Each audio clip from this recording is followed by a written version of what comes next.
Motorola സൈഡിൽ നിന്ന് പുതിയതായിട്ട് ലോഞ്ച് ആവാൻ പോകുന്ന ഒരു ഫോണാണ് Motorola edge 16 pro. Design side വരുന്നത് നമ്മുടെ മോട്ടറോളൻ്റെ 16 പ്രോയിൽ വന്നിരിക്കുന്ന അതേ ഡിസൈൻ തന്നെ. പക്ഷേ ചെറിയ ചെറിയ കാര്യങ്ങൾ ക്യാമറ സൈഡ് ചെറിയൊരു മാറ്റം വരുത്തിക്കൊണ്ടാണ് 16 പ്രോ വരുന്നത്. അതോടൊപ്പം തന്നെ ഈ ഒരു 16 പ്രോയിൽ 3 കളർ വേരിയൻറ്റിലാണ് ഈ ഫോൺ ലോഞ്ച് ആവാൻ പോകുന്നത്. IP68 ആൻഡ് IP69 റേറ്റിംഗ് ആണ് വന്നിരിക്കുന്നത്. ഇപ്പം വാട്ടർ ടെസ്റ്റൊക്കെ കൊണ്ടാലും വലിയ സീനും ഇല്ലാതെ പോകും. ഇപ്പം മനഃപൂർവ്വം നിങ്ങൾ വെള്ളത്തിലൊക്കെ എടുത്ത് മുക്കി തന്നെ ഇട്ടിരുന്നതിന് ചിലപ്പം വെള്ളം കയറി കഴിഞ്ഞാൽ പണി കിട്ടാൻ സാധ്യതയുണ്ട്. അല്ലാതെ വെള്ളത്തിൽ വല്ലതുമൊക്കെ വീണൊക്കെ പോയി കഴിഞ്ഞാലും കുഴപ്പമില്ല. അതോടെ പൊടി ഇടിച്ചാലൊന്നും വലിയ സീനൊന്നുമില്ല.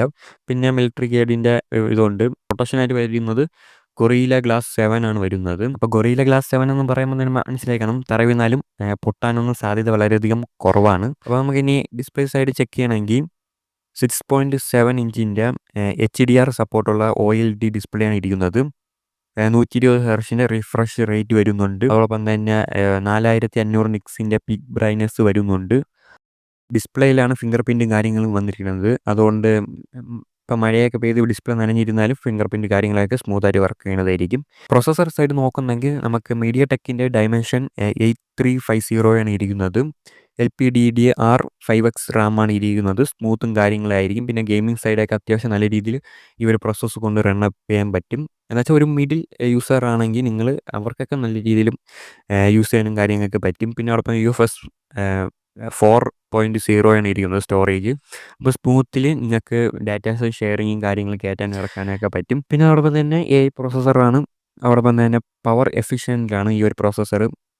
നല്ല രീതിയിൽ ബാറ്ററി എടുക്കൊന്നുമില്ല. കുറച്ചും കൂടെ നല്ല രീതിയിൽ യൂസ് ചെയ്യാൻ പറ്റും. പിന്നെ അതോടൊപ്പം തന്നെ നമ്മൾ ഗെയിം കാര്യങ്ങളൊക്കെ കളിക്കുമ്പോൾ ഒരു കൂളിംഗ് സിസ്റ്റമായിട്ട് ഇതിൽ വേപ്പർ ചേമ്പർ കൂളിംഗ് സിസ്റ്റം ഉണ്ട്. അതോടൊപ്പം തന്നെ നമുക്കിതിൻ്റെ ബാറ്ററി സൈഡ് ചെക്ക് ചെയ്യണമെങ്കിൽ 6000 mAh ബാറ്ററിയാണ് ഇതിൽ വച്ചിരിക്കുന്നത്. 90 വാട്ടിൻ്റെ ഫാസ്റ്റ് ചാർജിങ് സപ്പോർട്ട് വരുന്നുണ്ട്. അതോടൊപ്പം തന്നെ 15 വാട്ടിൻ്റെ വയർലെസ് ചാർജിങ് സപ്പോർട്ടും ഉണ്ട്. അപ്പം നമുക്ക് ഏതെങ്കിലും വയർലെസ് ആയിട്ട് ഏതെങ്കിലും ഫോൺ ചാർജ് ചെയ്യണമെങ്കിൽ ചാർജ് ചെയ്യാൻ പറ്റും. ക്യാമറ സൈഡ് നമ്മൾ നോക്കുകയാണെങ്കിൽ സോണീൻ്റെ സെൻസേഴ്സും കാര്യങ്ങളാണ് വച്ചിരിക്കുന്നത്. 50 മെഗാ പിക്സലിൻ്റെ മെയിൻ ക്യാമറയും പിന്നെ 15 മെഗാ പിക്സലിൻ്റെ അൾട്രാ വൈഡ് ക്യാമറയും വരുന്നുണ്ട്. 15x സൂപ്പർ സൂമും ഉണ്ട്. 3x ഒപ്റ്റിക്കൽ സൂമും ഇതിനകത്ത് വരുന്നുണ്ട്. ഇപ്പം 50x AI super സൂമാണ് വരിയിരിക്കുന്നത്.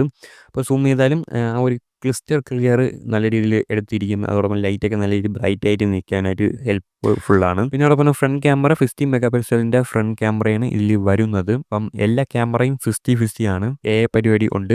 Circle to circle, പിന്നെ എറേസർ, പിന്നെ നമ്മൾ ഏതെങ്കിലും ഫോട്ടോ എടുത്ത് കഴിഞ്ഞാൽ ആ ഫോട്ടോ എടുത്ത് AI യൂസ് ചെയ്ത് നമുക്ക് എഡിറ്റിങ് കാര്യങ്ങളൊക്കെ ചെയ്യാൻ പറ്റും. അപ്പം ഇതൊക്കെയാണ് ക്യാമറ സൈഡ് പറയാനുള്ളത്. ഇനി അടുത്ത് നമുക്ക് ഇതിൻ്റെ OS നമുക്ക് നോക്കാം. ആൻഡ്രോയിഡ് 15 ആണ് ഇരിക്കുന്നത്.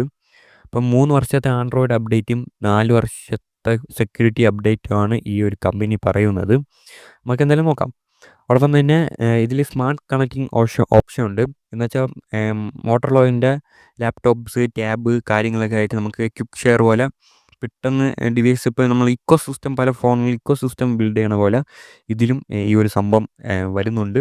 ഡോൾബി അറ്റ്മോസിൻ്റെ സപ്പോർട്ട് ഈ ഒരു ഫോണിൽ വരുന്നുണ്ട്. അതോടൊപ്പം തന്നെ ഈ ഒരു ഫോൺ ലോഞ്ച് ആവുന്നത് 13th ഏപ്രിൽ. അപ്പോൾ പ്രൈസും കാര്യങ്ങളൊന്നും അവരിപ്പം മെൻഷൻ ചെയ്തിട്ടില്ല. അപ്പം എന്തെങ്കിലും അപ്ഡേറ്റ്സ് വരുന്നുണ്ടെങ്കിൽ നമ്മളെ ടെലിഗ്രാം ചാനൽ മെൻഷൻ ചെയ്തിരിക്കാം. അപ്പം ടെലിഗ്രാം ചാനലിൻ്റെ ലിങ്ക് എബോട്ടിൽ പോയി കഴിഞ്ഞാൽ അവിടെ കാണാൻ പറ്റും. അപ്പം ഇതൊക്കെയാണ് ഈ ഒരു ഫോണിനെ പറ്റി ഫീച്ചേഴ്സ് സൈഡ് പറയാനുള്ളത്.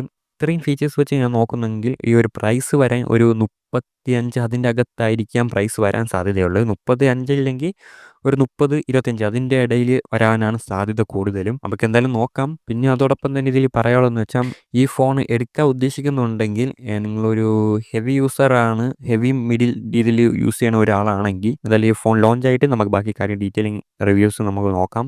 ഇപ്പം ഫീച്ചേഴ്സ് സൈഡ് എനിക്ക് ഇത്രയാണ് പറയാനുള്ളത്. അപ്പം വീഡിയോ ഇത്രയേ ഉള്ളൂ. അപ്പോൾ ഓക്കെ, ബൈ.